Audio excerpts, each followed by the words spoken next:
Sir Japan ಪ್ರವಾಸ ಹೋಗಿದ್ದು ಹೇಗಿತ್ತು ಜಪಾನು ಸಾಕಷ್ಟು ಹೊಡೆತಗಳನ್ನು ತಿಂದಂಥ ದೇಶ ಅದು.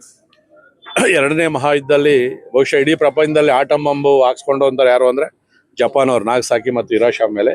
ಇಡೀ ಹಿರೋಶಿಮಾದಲ್ಲಿ ಲಕ್ಷಾಂತರ ಜನ ಅಲ್ಲಿ ಹೋಗಿ ಇಡೀ ನಗರನೇ ಭಸ್ಮ ಆಗಿತ್ತು.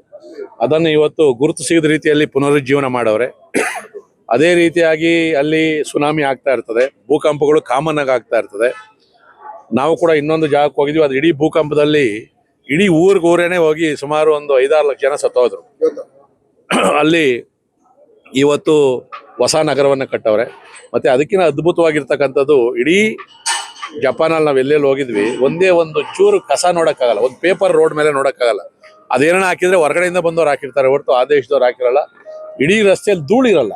ನಾವು ಮನೆಯಲ್ಲಾದರೂ ಹಿಂಗಂದ್ರೆ ಧೂಳು ಕಾಣಿಸ್ತದೆ, ರಸ್ತೆಗಳಲ್ಲಿ ಧೂಳಿರಲ್ಲ. ಮತ್ತು ಶಿಸ್ತು, ಸಮಯ ಪರಿಪಾಲನೆ. ಈಗ 6 ಗಂಟೆಗೆ ಹೋಟೆಲ್ ಕ್ಲೋಸ್, ಅಂಗಡಿ ಕ್ಲೋಸ್ ಅಂದರೆ 6 ಗಂಟೆ 1 ನಿಮಿಷನೂ ಇರಲ್ಲ. 6 ಗಂಟೆ ಕರೆಕ್ಟಾಗಿ ಶಟ್ರು ಕ್ಲೋಸ್ ಮಾಡ್ತಾರೆ, ಯಾರು ಹೇಳಿದ್ರು ತೆಗಿಯೋದಿಲ್ಲ ಅವರು. ಈ ಥರ ಜಪಾನಿ ಜನ ಇವತ್ತು ಪರಿಸರದ ಜೊತೆಯಲ್ಲಿ ಬದುಕ್ತಾವ್ರೆ ಅವರು. ಅದಕ್ಕೆ ಮೊದಲು ಅವರು ಭಾಳ ಯುದ್ಧ ಪಿಪಾಸಿಗಳು, ಅವರೆಲ್ಲ ಭಾಳ ದೊಡ್ಡ ಯುದ್ಧ ಮಾಡಿದಂಥವ್ರು. ಆದರೆ ಇವತ್ತು ಶಾಂತಿ ಎಂದಿದ್ದಾರೆ ಮತ್ತು ದುಡಿತಾರೆ. ಅಲ್ಲಿ 10 ಜನ ಇದ್ದರೆ 10 ಜನನೂ ದುಡಿತಾರೆ. 85 ವರ್ಷ ಆಗಿದ್ರೆ 85 ವರ್ಷದೂ ದುಡಿತಾನೆ. ಅಲ್ಲಿ 30% ಹಿರಿಯ ನಾಗರಿಕರವ್ರೆ. ಇಲ್ಲಿ ನಮ್ಮ ದೇಶದಲ್ಲಿ ಏನಂದ್ರೆ ಇಬ್ಬರು ದುಡಿದ್ರೆ 10 ಜನ ತಿಂತೀವಿ ಕುಂತ್ಕೊಂಡು. ರೋಡಲ್ಲಿ ಜನನೇ ಕಾಣಿಸಲ್ಲ. ಅವ್ರ ಡ್ಯೂಟಿ ಅವ್ರು ಮಾಡ್ತಾರೆ. ಯಾರು ಕೂಡ ಸೋಂಬೇರಿತಲ್ಲ. ಒಬ್ಬ ಭಿಕ್ಷಕನ್ ನೋಡಿಲ್ಲ ನಾನಲ್ಲಿ. ಪೊಲೀಸು ಇರೋದಿಲ್ಲ ಅಲ್ಲಿ, ಅಂದರೆ ಕ್ರೈಮ್ ಇಲ್ಲ ಅಲ್ಲಿ.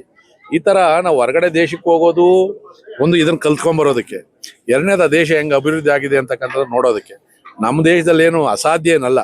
ಬಟ್ ನಾವು ಜಪಾನ್ ಅವ್ರ ಥರ ಬದಲಾಗಬೇಕು, ಮನಸ್ಥಿತಿ ಬದಲಾಗಬೇಕಷ್ಟೇ.